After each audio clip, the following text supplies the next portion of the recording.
Hello everyone, welcome back to the channel. I'm Janelle, and in today's guide, I am taking you to a new region, the Middle East. It's time to visit one of the best countries, I think, to be in the Middle East, UAE. We're going to the wonderful city of Dubai. Let's talk about navigating Dubai International Airport. You might not know that this is the largest international airport in the world. Some say that just visiting the airport alone is an experience. Of course, this is the hub for Emirates Airlines and also Fly Dubai. If you're going to be flying Emirates, well, hats off to you. This is going to be a wonderful, luxurious experience. You can also stop at the lounges that they have at DXB. Also, if you're flying with Emirates, I want you to look into their complimentary stopover tours that they offer.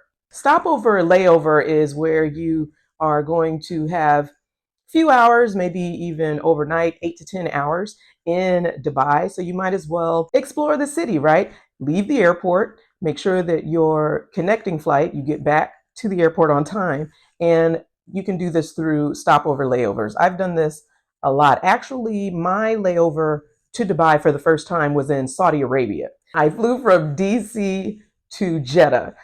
It was one of the longest layovers I've had in my life, and it wasn't that great. I've heard that Jeddah has revamped their terminals, their airport, but a few years back, that was not a pleasant experience. However, Saudi Air, I do recommend. The Middle Eastern airlines are one of a kind. I've been on Emirates, I've been on Fly Dubai, and other budget airlines that are over there too, but Emirates is a wonderful experience. Saudi Air, I've been to Jordan, I've been to possibly 8 Middle Eastern countries. For it to be the busiest airport, the largest international airport, the way that it is designed, they are thinking about passengers traveling in peace. It's known as a silent airport. Wherever you're going to be standing, whether it's Terminal 3, which is the best terminal, it is quiet as you're moving around. You're not going to hear a lot of screaming, and it alleviates a lot of the stress that comes with just traveling in general. The airport is known for its travel excellence, from its cinemas, restaurants. It has gardens, pools, a gym, and of course, world-class lounges for you to enjoy. One tip here is to make sure that you eat. When you are traveling on these long-haul flights from DC to Jeddah, I mean, that was over 10, 12 hours. You want to make sure that you are eating before you get on the plane. Of course, the plane is going to give you your meals if you've requested vegetarian one. If, for those with special diet restrictions, you want to either bring food with you so that you can eat it before boarding. You'll have food to eat during the flight, because that is a long time to just be hungry. For me, food is important.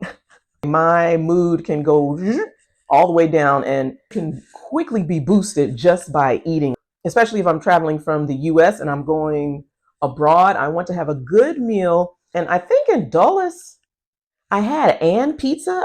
And also make sure that you're eating something that isn't too difficult on your stomach, because that's going to be another issue on the plane. Build in time so that you can eat. I guarantee you're going to automatically feel better. Utilize Emirates facilities, whether it's the stopover, you can check out their lounges. Tip 3 is going to be about jet lag. I know that some people have taken tablets that help with this. I like to do earthing, the technique where you try to get outside as soon as you can. For me, this works fine because I don't carry bags. So I'm able to land in Dubai, go through customs, go outside, and I take my socks and shoes off and I just plant them on the ground. Now, Dubai is hot. It's that desert heat, so try not to burn your feet. But just being able to connect to the earth, it can work. I've mentioned this before, I think in the Iceland video, but I was talking about doing it in the snow and ice. That's kind of wild. But you can try it. I think it does help, but you have to do it as soon as you land. So I wouldn't just be hanging around in Dubai airport. It is a marvel sight to see. There's so much going on. But try to get outside as quickly as you can and do the earthing. Now let's talk about where to stay. Dubai is known for being luxurious. The category is luxury, wealth. However, there are going to be some budget-friendly accommodations for you. Here are 3 budget accommodations that offer comfort without emptying your wallet. And I'm going to be getting them from Hostel World. The one that I stayed at, it was a long time ago. I do not believe that it is open. I did have friends who were living in Dubai at the time. Shout out to Eddie and Eric. It gave me tips about the area. It's good to know people in the actual time zone where you're going to be. I know sometimes friends and family worry about you. In reality, there's not much that they can do if you're all the way on the other side of the world in the desert. Even if you don't know people or have friends abroad, if you're staying in a hostel, talk to the people at the front desk. It's good to just, especially if you're traveling solo, you want to have someone in the time zone on site in that city who knows your whereabouts, what you're doing. And with the hostel, I just tell them, oh, hey guys, I'm going to the Burj Khalifa, or hey guys, I'm going out in the evening, whatever. This is just to ensure in the case that something happens, they'll be like, oh, this person didn't return. And you can be found. If you're in a hotel, let the front desk know. These are just ways for you to, be safe while you're traveling. So from Hostel World, these are going to be the 3 that I looked at. So I have the Torch 77 hostel. They offer dorms from about $45 a night, which is not bad for Dubai.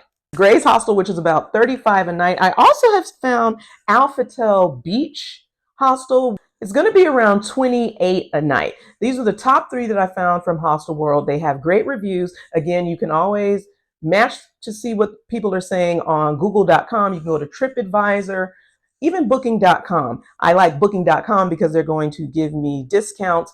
Some of these do not have reviews that are over 100. I'm like, if it's minimum 100, that's a good amount of people. And then sometimes with these reviews, if someone loved a place, I don't really know if they're running to Google to tell about their experience. It's usually the ones who didn't have a nice experience who want to complain and immediately go to Google and call out the accommodation. Check to see what the reviews are, and then also check to see if the business responded. That's usually a good indicator that it is a place that you want to stay, because sometimes they don't even be responding to people's reviews of a 1 or a 2 or a 3, and they're like, we don't have time for this. We know this is a popular destination anyway, so we're just going to keep getting more visitors and more tourists to come here. So yeah, just check the reviews. One tip about finding the hostels in Dubai, they do not use addresses, you guys. If they're going to be giving you directions, they're going to give you landmarks and descriptive directions so that you can get where you need to go. That can be confusing. Sometimes it takes me a while to find. Help me! I'm directionally challenged, but it takes me a while to find these hostels because they'd be in the cut somewhere. You want to get one that's close to the metro. Dubai does have a metro. I'm talking about that in a little bit. With no addresses, you're just like, where is this place? It's like, get off at the metro, take a few steps, go over here, look for this building. You're like, what? For somebody like me, I will just be walking around in circles and I'll just end up going to ask someone. So that's Dubai. If you're not into hostels, you can look up hotels and Airbnbs. Some of these are going to be affordable, and you can get, of course, a more personalized experience by staying at an Airbnb. The choice is up to you. If you're enjoying this video, go ahead, like and subscribe. That way I know. And please hit that notification bell so you don't miss any more of these videos. This is the section that you've been waiting for. Dubai has a wide variety of things to do, and I'm going to talk to you about attractions that I think you should see as a first-time traveler. Number 1, of course, has to be the Dubai Mall and the Burj Khalifa. The Burj Khalifa is known to be the tallest building in the world. It's over 2,700 feet. And yes, you can go all the way to the top by its elevators. Dubai is similar to Texas in that they want to be the best. Like they want to have the best record. They have the tallest building, the world's fastest elevators, the world's highest observation deck. And these elevators are impressive. I'm not going to even lie about it. They can reach speeds of up to 32 feet per second. I've done it once. I guess you could say I'm afraid of heights a little bit. And it doesn't really feel like you're just being whizzed up so quickly. I do kind of hold on to the rails and, they have this video playing. But in my mind, I'm like, y'all, I'm really going up to the top of this thing. Like, what is going to happen? And then, boom, you're there. You walk out and you're like, whoa, this is high up. There are 2 observation decks, which are located on the 124th and the 148th floors. The ladder is known as at the top of the sky, and that's the one that won the record for being the highest observation deck in the world. You're going to be able to see views of the Arabian Gulf, the desert, and of course, the iconic landmarks of Dubai. And it is located right at the Dubai Mall. The Dubai Mall is grand and luxurious. There's beautiful restaurants. There's lots to do there in itself. There's an aquarium. Like, the Dubai Mall is definitely where you want to go if you want to have a nice shopping spree. One thing I like about these malls in the Middle East, they're massive. So you're going to be able to get your steps in. It's a lot of exercise. You're going to eat well, shop well if you so choose. There's usually a Zara in all of them. Zara's one of my favorite shopping stores. The AC is working. It's not going to be broke down. It's not like these abandoned malls. Sometimes on YouTube, I'll see these deserted, barren malls, because they say malls, are dying and nobody really goes there. Everybody shops online. In the Middle East, them malls are popping. You're going to want to go to Dubai Mall and, of course, Burj Khalifa. The next one that I'm going to recommend to you is going to be the Sheikh Mohammed Center for Cultural Understanding. This is where you want to go if you want to embrace the Emirati culture and learn more about the Muslims there. Believe it or not, in Dubai, you are not going to have a large percentage of Emiratis. It's about 12%. And the other percentage are expats or immigrants. I know people go back and forth on what is the term for travelers or foreigners who choose to live in a country that is not their own. Y'all tell me, is it an expat? Is it an immigrant? Whatever it is, there's a large population of them in Dubai. It's not like you're going to be seeing a lot of locals in your day-to-day activities. Now, they're at the mall, they're at the beach.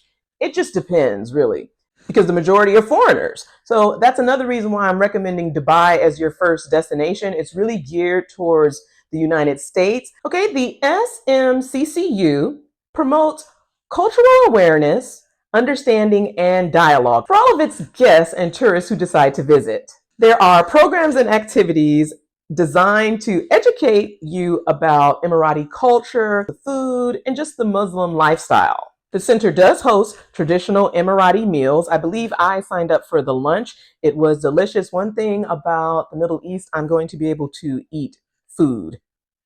Talking about that in the future. So they offer breakfast, lunches, and dinners. Here you're going to be able to experience not only the meals, but the etiquette. There's also heritage tours, workshops, and mosque guides. Definitely check out the SMCCU. You won't regret it. The last activity is going to be the Dubai Miracle Garden. This is like an oasis in the middle of the hot desert. It is home to over 50 million flowers. They have all of these lovely floral arrangements. When I went, there were a lot of Asian tourists. I don't remember what country that they were from, who just wanted to take a lot of pictures of me traveling while Black. People are going to come up to you. You stand out. I was taking my own pictures. At the time that I went, they had a beautiful Emirates plane with flowers on it. Like, you guys, it is such a grand production, just these flowers. And the ladies were like, "Hi, are you from the US? Can we take your picture?" And I'm like, you don't want to say no, but also, what? Y'all don't even know me. And I always wonder, who are they sending these pictures to? They wanted to just be like, "Hey guys, I'm friends with a Black. I'm friends with this woman. I met her." Even at Dubai Mall, I met this lady. She actually posted me on her Facebook. She was very nice. Again, you're exchanging culture. I've learned a lot. Dubai is in Asia too, but this is just a lot. People are trying to take your pictures. It's really up to you. You can politely say no, but depending on some of them, they still might take a phone out, have their phone out already, and are just going to record you, even if you're not in it with them. So I was like, okay, let's take a picture together. And then I gave them my phone so they could take pictures of me. Like, I don't want y'all in my background. The top attractions are going to be the Burj Khalifa. You can shop in the Dubai Mall. You want to go to the Sheikh Mohammed Center for Cultural Understanding, and of course, the Dubai Miracle Garden. Navigating the city is going to be a breeze with Dubai's efficient public transportation system. They offer metros, bus, you can rent a car, they have taxis, The metros are clean. They offer cars for just women and children. I really like how their metros are set up. I'm not going to say one of the best in the world, but it's definitely cleaner than the metros I've seen in the US. And you can use them to get to the key attractions and neighborhoods. For the ones that are outside of those areas, you might want to take the bus. I know a lot of first timers, they want to go to Abu Dhabi too to see Grand Mosque. It's amazing, fantastic. I'll do a video on AD in the future. If you're just staying in Dubai, you can use the metro. Also, these buses will take you to the other Emirates, like I just mentioned, AD. There are 7 Emirates. I'm trying not to give y'all too much information, but this is a region that I'm familiar with, okay? And they have the ride sharing apps. Uber is accepted there, and they also have Careem. So if you download these on your phone, you're going to be able to use the ride sharing app. If you're not into using the metro is going to get you from place to place, but then you're going to have to walk up and down the stairs, walk across the street. I use the metro a lot to get to the Dubai Mall, but I also took the bus to go to different Emirates. So it's up to you. Some people prefer to rent a car. I don't think it's going to be like Mexico where police are shaking you down for extortion. Sorry, Mexico. Also, fun fact, in Dubai, the police cars are luxury. Like they be rolling around in Mercedes, Ferraris. I'm like, okay, these police are leveling up to protect us. Dubai has delicious restaurants that are very accommodating to vegans and vegetarians. I'm going to recommend the Animal restaurant.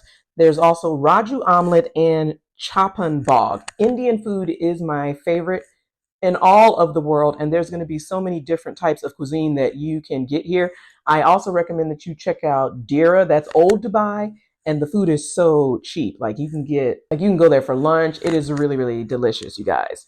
Also, check out the hotels. Dubai has some of the most beautiful hotels that I've seen, and they offer breakfast buffets. I think lunch too. Their breakfast, it is 10 out of 10. I highly recommend. It's going to be so full, and I'm not going to say that they only offer American and European bland dishes. You want to try the Middle Eastern food. I mean, that's why you're there, right? I'm saying any hotel. The buffets, excellent. There is also a brunch that I'm going to recommend. It's the saffron one. You know, if you're looking for people like me, there is a good Black population that is in Dubai, and they are working, living their lives, and they occasionally go to brunch for saffron. My friend Tony, he actually came out to Dubai once I took him there, and it's a nice experience. I think the buffet is overpriced, but I mean, that's brunch. Y'all know how it is in the US, right? So it's very similar. They do offer Indian food. I do want to talk about the weekend for the Middle Eastern countries. Dubai is more relaxed. Again, I said it's geared to the foreigners. Typically the weekend is Friday, Saturday. Now I've read that it's Saturday and Sunday. It just depends on where you go. Let's talk about Ramadan. Islam is the religion that is practiced in UAE. It is very important for you as a traveler to research and respect the customs and traditions. For Ramadan, out of respect for those who are fasting, you need to refrain from eating, drinking, and smoking during the daylight hours. If you're visiting Dubai during Ramadan, you want to check and make sure that these restaurants are going to be open. It can kind of be, kind of a quiet time. It's not as busy on Ramadan because this is their holy month.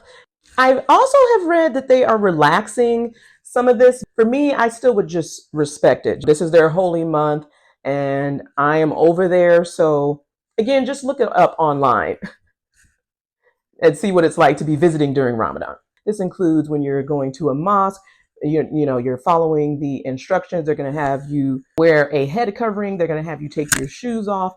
I bought my own abaya. There should be no going back and forth about this. We are in their country at their mosque, their place of worship. So these are the rules. At the beach, it is okay to be in a swimsuit and bikini. I've gone to Dubai. They have they have a lot of social events that I think is good. The leaders there are encouraging social interaction and also physical fitness. One time I don't remember what the event was called. It was Dubai something. But anyways, you see me posing here. I'm in full bikini. They had officers there on the horses. And then you go to the beach. Oh yeah, I was there for beach yoga. And you go to the beach and you see the Muslims who are in their swim attire. So it's very interesting to see, both of us there enjoying the beach. Okay. You do not have to wear the Muslim swimsuit. You can wear yours. However, I would not be walking around outside of the beach, how you walk up in your swimsuit. I would just change while I'm there. They have restrooms and everything. And it's very important to be respectful of their traditions. While you are moving around, yes, Dubai is known as the most liberal, I think, city out of all of the Middle East, but you want to be respectful. So I would cover my shoulders. I'm not going to have on short shorts and skirts. Make sure your knees are covered.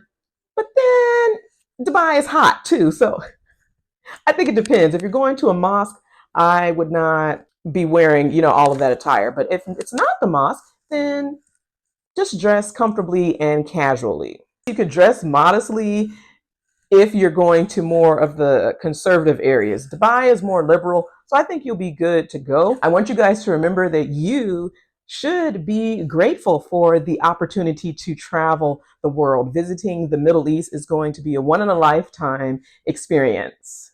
Remember to respect the local customs, embrace the new experiences, and I hope that you will eventually make it to Dubai and the UAE. Thank you so much for watching. I appreciate all of you being here, and I'm going to see you in the next video.